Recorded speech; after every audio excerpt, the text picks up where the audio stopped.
పేదల కడుపు నింపేలా గతంలో ఏర్పాటు చేసిన అన్నా క్యాంటీన్లను జగన్ కక్షగట్టి రద్దు చేశారని మంత్రి డోలా బాల వీరాంజనేయ స్వామి విమర్శించారు. ఒంగోలులో ఏర్పాటు చేసిన అన్నా క్యాంటీన్ను ఎమ్మెల్యేలు దామచల జనార్దన్, బిఎన్ విజయ్ కుమార్తో కలిసి మంత్రి ప్రారంభించారు. పేదలకు అల్పాహారం వడ్డించి అనంతరం ఆయన రుచి చూశారు. ఎన్టీఆర్ స్ఫూర్తితో అన్నా క్యాంటీన్లకు రూపకల్పన చేసినట్లు మంత్రి చెప్పారు. 2019 తర్వాత వచ్చినటువంటి విధ్వంసకరమైన పరిపాలనలో ఉన్నటువంటి ఆనాటి ముఖ్యమంత్రి తన తప్పుడు విధానాలతో పేదలకు అన్నం పెట్టేటువంటి అన్నా క్యాంటీన్లు కూడా మూసివేయడం చాలా దుర్మార్గం. అంతేకాకుండా ఖరీదైనటువంటి బిల్డింగుల్ని వాళ్ళ సచివాలయాలను వేరే ఇతరత్ర అవసరాలకు వాడుకోవటం అప్పటి వరకు కూడా పూర్తి నిరుపయోగంగా చేయడం జరిగింది.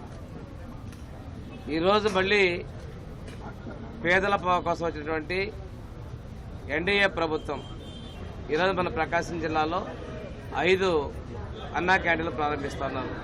ఒంగోలు నగరంలోనే 4 క్యాంటీన్లు, చేమకుర్తిలో ఒకటి ఉదయం కలెక్టర్ గారు, అక్కడ విజయ్ కుమార్ గారు శాసనసభ్యులు ప్రారంభించడం జరిగింది.